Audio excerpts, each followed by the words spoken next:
Recibimos a un gran amigo, es un gran tipo, un extraordinario profesional, él es politólogo, me estoy refiriendo y siempre nos acompaña. Santiago Leiras, ¿cómo te va, Santiago querido? Silvio Sacomani y Nicolás Naves te saludamos. Hola, ¿qué tal, Silvio? Nicolás, ¿cómo están? Bien, muy bien. ¿Vos cómo estás, Santiago? Bien, bien, bien. Acá, bueno, entretenido, como siempre. Sí, por supuesto. Bueno, a ver, finalmente, a raíz de cuestiones climáticas, por la niebla más precisamente, que se encuentra por sobre la ciudad de Buenos Aires, el presidente Javier Milei y su comitiva no podrán viajar a Tucumán. Esta es una buena noticia para la administración Milei, porque la foto que íbamos a observar con dos gobernadores, con Jalil y con, si mal no recuerdo, Jalil y el gobernador de Catamarca. Perdón, el gobernador de Catamarca es Jalil y Jalil y Jaldo, Osvaldo Jaldo, gobernador de Tucumán. ¿Lo salvó la campana, Milei? Bueno, por lo pronto lo salvó la niebla, porque de aquella foto del año pasado, del 9 de julio a esta, bueno, iba a ser una diferencia muy significativa realmente, ¿no?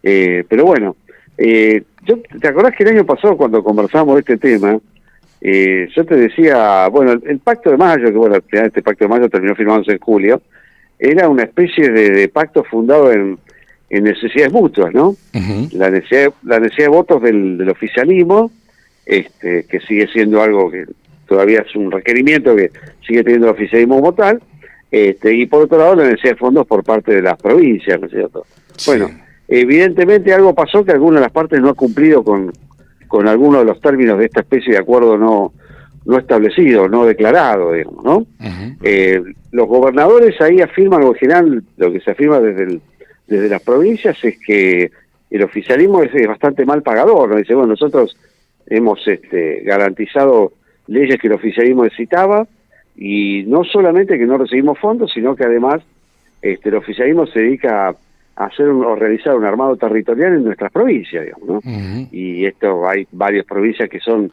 casos testigos. El más reciente es el de Corrientes, donde la ruptura es una ruptura bien explícita, digamos, ¿no? Seguro.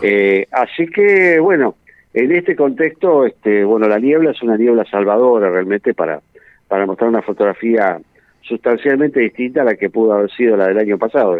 De 18 gobernadores que estuvieron presentes, más un expresidente, en este caso Macri, exacto. más dos gobernadores, evidentemente es una diferencia muy significativa y que da una idea de cierto aislamiento por parte del gobierno. Un aislamiento, digo, puede ser circunstancial, pero aislamiento al fin, digamos, Sí, ¿no? seguro. Bueno, igualmente, previo a la suspensión del viaje, el gobierno había minimizado, de algún modo, la ausencia de la gran mayoría de los gobernadores, 22 gobernadores, contando obviamente al jefe de gobierno de la ciudad de Buenos Aires.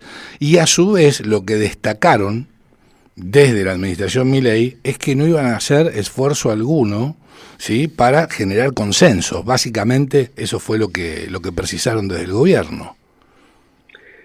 Sí, yo creo que el gobierno, a ver, me parece que el gobierno apuesta a su idea de gobernabilidad, que es lo que yo le llamo la gobernabilidad del IPC, ¿no? La gobernabilidad del índice de precio al consumidor, ¿no?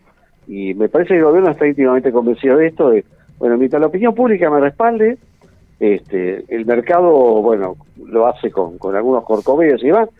Bueno, establecer acuerdos de gobernabilidad institucionales tiene un valor muy relativo, más teniendo en cuenta que se trata de acuerdos con lo que entra dentro del mundo de la casta o de lo que sería el sistema político convencional, digamos, ¿no?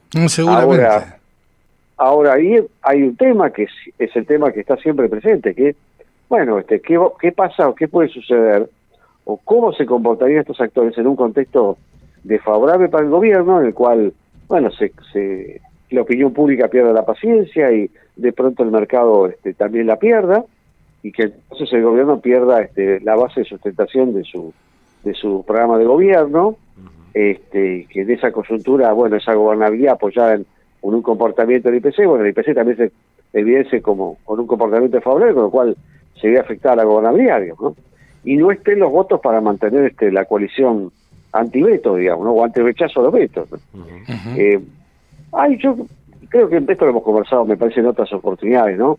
Hay una especie de, digamos, lucha interna, me parece, permanente en el gobierno en general y en Milei en particular entre el pragmatismo y el principismo, ¿no?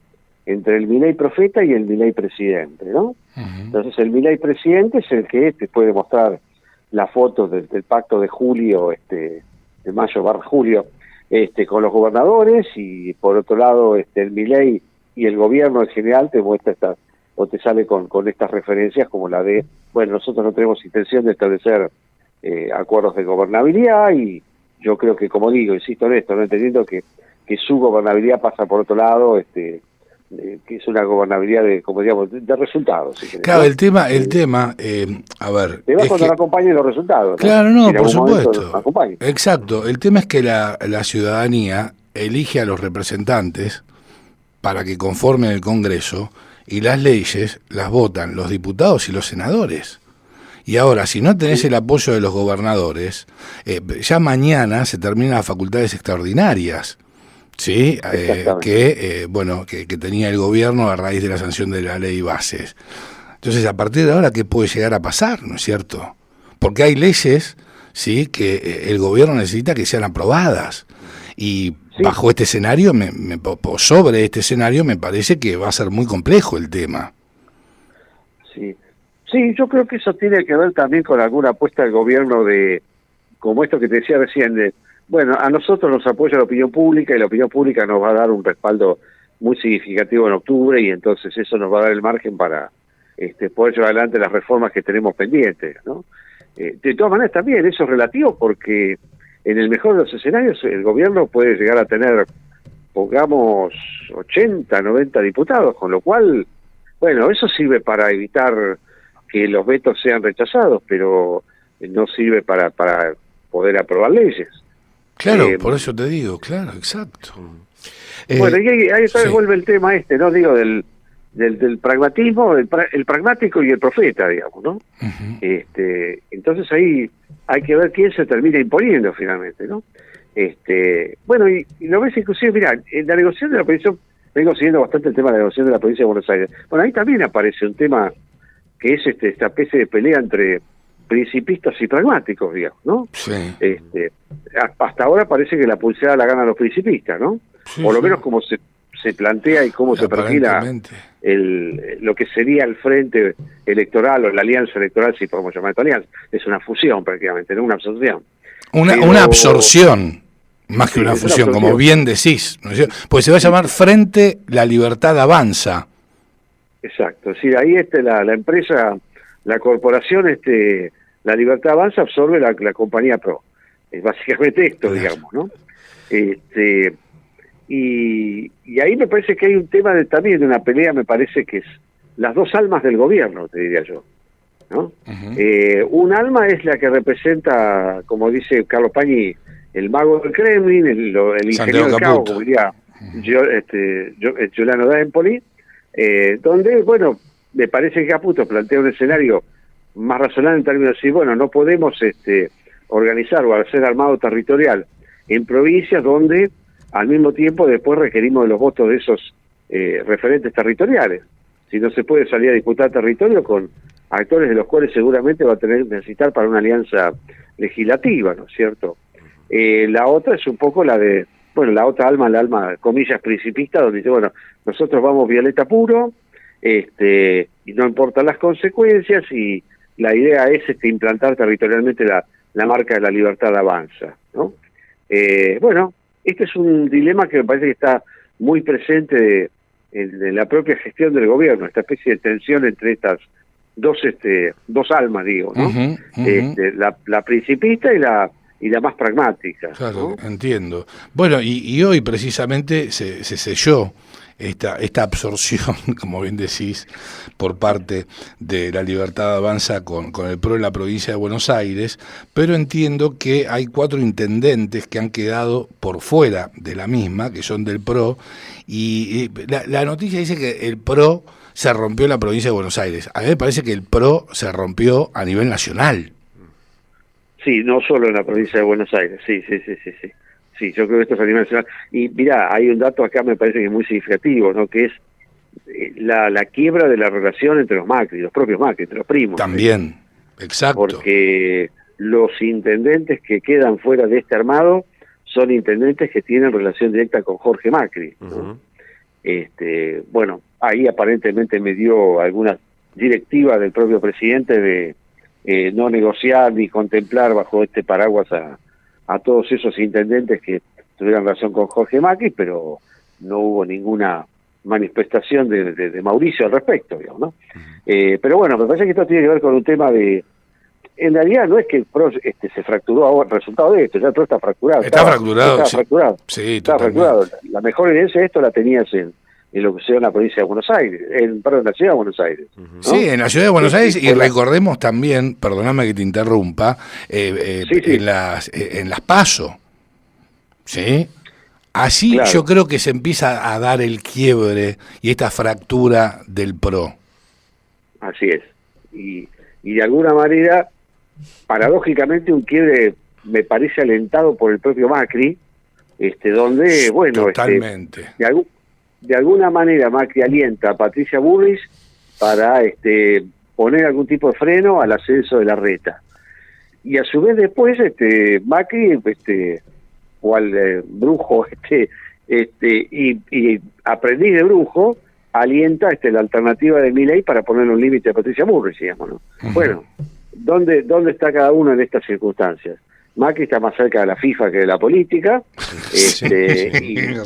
y Bullrich está en el gobierno, y bueno, Milei es presidente, digamos, ¿no? Uh-huh. Y Milei quedándose con los restos de la compañía que Macri ha creado, digamos, ¿no? Uh-huh. Pero bueno, esto creo que tiene que ver con, en definitiva, con un conjunto de decisiones y de errores estratégicos que empezaron a tener forma desde aquella noche de esa derrota de Juntos por el Cambio, en la cual Patricia Bullrich que era fuera del balotaje, digamos, ¿no? Claro, exacto. En este sentido, Patricia Bullrich la vio, creo yo. Macri me parece que no la vio. Sí, totalmente de acuerdo con vos. Patricia la vio, Macri no la vio. Más allá de las milanesas en Olivos, ¿no es cierto? Así es. Santiago, yo te iba a consultar por el tema de los mercados, porque este es un gobierno, un ejecutivo nacional que mira mucho, sobre todo con las revisiones del Fondo Monetario Internacional, los diferentes inversores, los acreedores y demás, que se fijan en los actos políticos también de lo que está desarrollando, sobre todo con la presidencia de Javier Milei. Ahora, los mercados, ¿cómo van a tomar que un gobierno, primero, llama a las provincias para ver el tema del impuesto a los combustibles, o sea, trata de federalizar, y después, a 2 semanas de nada esa reunión, de esas 24 provincias, van 2? ¿Cómo pueden ver eso los mercados? Porque el gobierno le pone lupa a eso, según tu opinión. Bueno, el mercado ve y espera, ¿no? Me parece que esa ha sido, me parece, la actitud del mercado desde que comenzó el gobierno de Milei, ¿no? Sí, ha dado un respaldo en términos del lineamiento general de la propuesta de política pública, pero es un respaldo que ha sido bastante condicional, ¿no? Uh-huh. Más, te diría que ha sido más condicional que el de la propia opinión pública en general, ¿sí? Uh-huh. La opinión pública, por lo menos ese grueso del electorado que ha votado Milei, podríamos decir, pongámosle antiperonista, bueno, ha decidido hasta el momento apoyar al gobierno, aun cuando esto implica algún costo personal.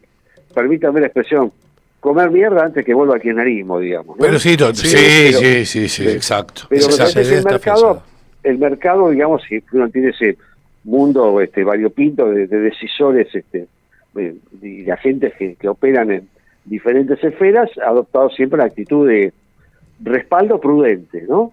Y me parece que mucho no ha cambiado esa situación, ¿no? Miren, si ustedes recuerdan, hace unos días se publicó y se difundió un informe de una consultora, de MC Morgan, y bueno, la consultora básicamente lo decía, no, esperemos un poquito más, ¿no? Claro, porque no hay política de Estado. Vos te referís al JP Morgan cuando digamos, les sugiere y les aconseja a los tenedores en bonos argentinos que se desarmen de los mismos. Eso por un lado, y otro por un lado es el tema de desaconsejar el el cambio de la categoría de la economía argentina y que la economía argentina empieza a ser considerada como economía emergente, ¿no? Cosa que no aconteció, seguimos stand alone. Exacto, seguimos diciendo un mercado de frontera, como se le dice, ¿no es cierto? Bueno, ahí tenés un pequeño indicio de, bueno, dentro del contexto general de una expectativa favorable, bueno, hay una especie de prudente espera, digamos, ¿no? Y prudente espera viendo a ver cómo se desenvuelve el proceso electoral de acá a octubre y cómo se despeja esto en términos de la gobernabilidad que Milei tenga los próximos 2 años, ¿no? Sí, exacto. Más que riesgo país hay un riesgo político también, diría yo. Sí, por momentos hay un riesgo Milei, te diría. Hay un riesgo Milei por momentos, ¿no? Porque uno, yo soy inversor y miro todas estas cuestiones, ¿no? Uno con inversor diría, bueno, a ver, empiezo a mirar en los términos que, por ejemplo, se plantea la disputa ahora. Ustedes piensen que Milei llega con la idea de la dicotomía, digamos, la libertad avanza o la casta en 2003. Hoy la casta desapareció, vuelve a ser kirchnerismo o libertad, ¿no? Entonces, bueno, ese tipo de opciones, en términos de estrategia electoral, son un arma de doble filo también, porque quien invierte o quien es un potencial inversor dice, pero ¿cómo? ¿No era que el kirchnerismo había desaparecido? Entonces también, bueno, todo eso entra en las evaluaciones en términos de esta idea de, como vos decís, de riesgo político, que llamémosle riesgo Javier Milei, digamos. Sí, vos tenés, por otra parte, que se nacionalizó, o se han nacionalizado las elecciones en Cava, pero también se nacionalizan las elecciones en la provincia de Buenos Aires. Y tenemos un peronismo totalmente implosionado, ¿sí? Y por otra parte, un frente, La Libertad Avanza, donde se aglomera con el PRO, y este puede ser un golpe muy duro para el peronismo bonaerense, ¿no es cierto?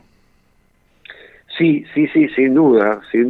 Todo va a depender de finalmente cómo sea la confección de las listas de acá a las próximas horas, ¿no es cierto? De todas maneras, aún en un contexto donde no haya una confrontación directa, la unidad sabemos que no es garantía, digamos. El peronismo unido ya ha perdido varias elecciones y ha perdido las últimas, por lo pronto. Sí, por 2021, 2023, y podría citar otras, digamos, ¿no?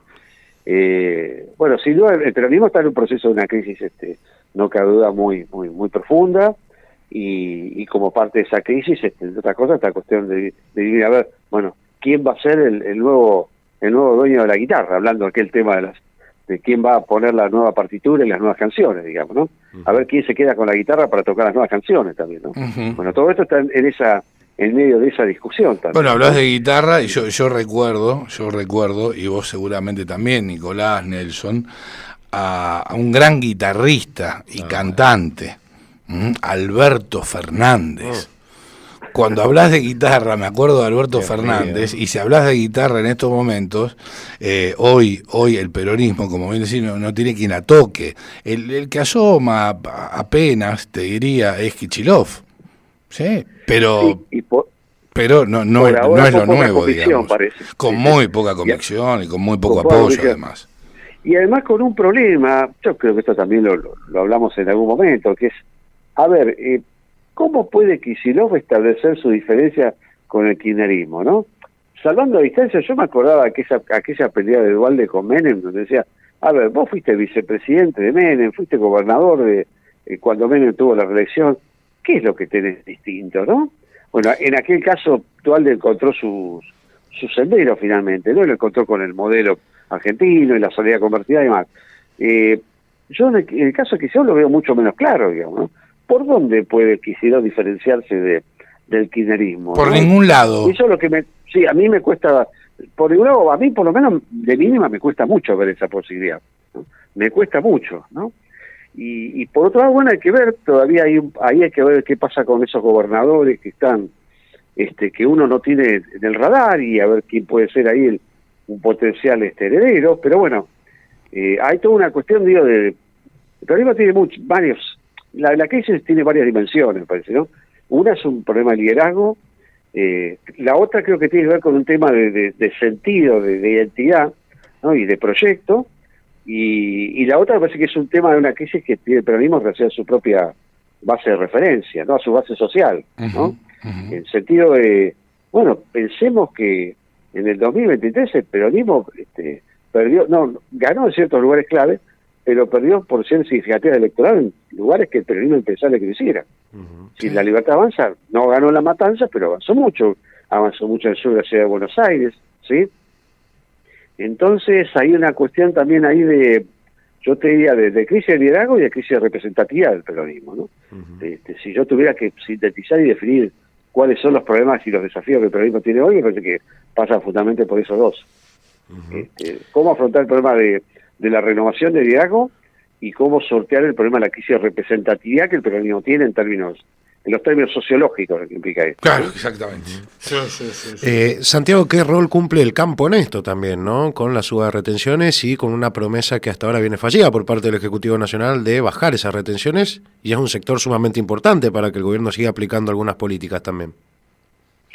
Bueno, ahí hay que ubicarlo al campo un poco en ese contexto que decíamos del sector económico, que en términos generales apoyará en función de ciertas expectativas, pero ver para crear, ¿no? Bueno, el campo me parece sí, existió una 125 y el campo claro, no se olvida, ¿eh? Tiene una 125, sí. Tiene una 125, ¿no es cierto? Pero bueno, no por lo menos la posibilidad de una 125. Claro, y se supone que este es un gobierno que en los papeles no plantearía una política pública en esos términos, digamos, ¿no? Pero me parece que sí, que el mercado en sus diferentes expresiones me parece que está un poco en esta tesitura de, bueno, poder para creer. Bueno, vamos a ver, yo no tengo ahora, no recuerdo cuándo es la reunión tradicional de la sociedad rural que va el presidente, no recuerdo si es este domingo o el que viene. Me parece que no este domingo, sino el que viene. El que viene, bueno, hay que ver si el presidente decide ir, y en el caso de que decida ir, a ver, bueno, ¿cómo es recibido? Es el tema de la recepción. Claro, exactamente. ¿Y qué planteos hace el presidente de la sociedad rural? Que además tiene, bueno, presiones importantes, sobre todo en el sector, que podríamos llamar la base del sector agropecuario también. Por supuesto, por supuesto. Sí, sin lugar a dudas. Está a las claras que el gobierno necesita mantener el superávit fiscal, eso está clarísimo. De todas formas, tengamos presente que durante los primeros 5 meses del año, hasta junio inclusive, al momento de disminuirle las retenciones al campo, de todas maneras, ¿sí?, fue superavitario el plano fiscal. Ese es un tema a observar. Sí. Bueno, ahí hay una línea, evidentemente, ¿no? Hay una línea que es, yo no sé si esta no es finalmente, quizás y este es un peligro que digo, ¿no? Yo no sé si esto finalmente no es la muestra y la esencia de todo lo que iba a decir el kirchnerismo, el mileísmo puede ofrecer, que es, bueno, ajuste y austeridad, ¿no? Me da la sensación que el programa se agota en la cuestión de las cuentas, ¿no? Y no sé si hay algo más que esto. No sé si hay porque también uno dice, bueno, un programa económico implica también pensar en un programa de desarrollo y un programa que dé expectativas de desarrollo de mediano y largo plazo, ¿no? Sí, porque por la macro vamos fantástico, a excepción de las reservas del Banco Central, ¿no es cierto? De todas maneras, en esta semana ahí se ponen las cuentas corrientes, ¿no? Claro, ahí tenés un tema. Claro, ¿no? Ahí tenés un tema. Ahí tenés un problema. Sí, por supuesto. En el resto está todo bajo, por lo menos por ahora parece todo bajo control. La tasa de inflación, el superávit fiscal y demás. Yo creo que más pronto que tarde, vamos a tener alguna discusión que va a empezar respecto a la cuestión de cierta expectativa, de horizonte de desarrollo, ¿no? Yo pensaba, hoy aparece esta idea de se cierra, digamos, la Dirección Nacional de Vialidad, ¿no? Sí. Por la cuestión de CIFICA como expresión de un síntoma de corrupción y la cosa. Bueno, en algún momento la Argentina va a tener que plantearse la cuestión de la obra pública, porque en algún momento se va a provincializar, sin lugar a dudas. Vos sabés que yo hacía referencia en el resumen de la vuelta a raíz de lo que comentaba Daer, un verdadero caradura, un verdadero caradura, siendo que la CGT, en primer término, a Alberto Fernández, que fue el peor presidente de la historia de la República Argentina, sin lugar a dudas. Después el otro peor presidente fue Sergio Massa, ¿no es cierto?, dentro del gobierno de Alberto Fernández. Pero digo, no solamente este punto, sino que Daer se pone en la vereda de enfrente del cierre de Vialidad Nacional, destacando que no puede ser que este gobierno no le preste la atención que se merecen las rutas debido a la cantidad de accidentes automovilísticos y las muertes que esto ocasiona. Bueno, en fin, yo ni a Daer ni al resto de la CGT, ¿sí?, los escuché mencionar este tema durante los 16 años del kirchnerismo. Donde las rutas siempre fueron un desastre, donde hubo un nivel de corrupción fenomenal, y a su vez la cantidad de muertes que fueron increciendo a raíz precisamente de los accidentes que se daban por el mal estado de las rutas. Sí, ahí el tema es, bueno, en ese contexto, bueno, además está la cuestión del problema de la credibilidad de la CGT y demás, ahí vos tenés un contexto en el cual la explicación de la tragedia es por corrupción. Claro. Acá la explicación puede ser por motosierra, ojo. Es decir, cuidado con que el hecho de aplicar de manera indiscriminada la motosierra no te lleve a alguna otra, que no tengas otra tragedia de 11 también. Es decir, esto es trabajo para cirujanos, me parece, no para matarifes, digamos. Sí, no motosierra, sino que bisturí, decís vos. Claro, es un trabajo, tiene que ser un trabajo fino, digamos, ¿no? Digo, uno acá, obviamente, uno no quiere defender la edición de vialidad, ni mucho menos, No, está claro. Ni lo que ha sido el tema de la obra pública, ya sabemos lo que ha sido el sistema de saqueo, ¿no? Escandaloso. Pero, bueno, este es un tema, estas son cuestiones que van a empezar a aparecer, yo como he dicho varias veces, ¿no? La demanda social es ingrata en algún punto. Bueno, en algún punto va a aparecer otro tipo de demandas, más allá de la cuestión de la estabilidad de precios y el hecho de incluso de haber sacado al peronismo del poder. Bueno, van a empezar a aparecer otro tipo de exigencias, ¿no?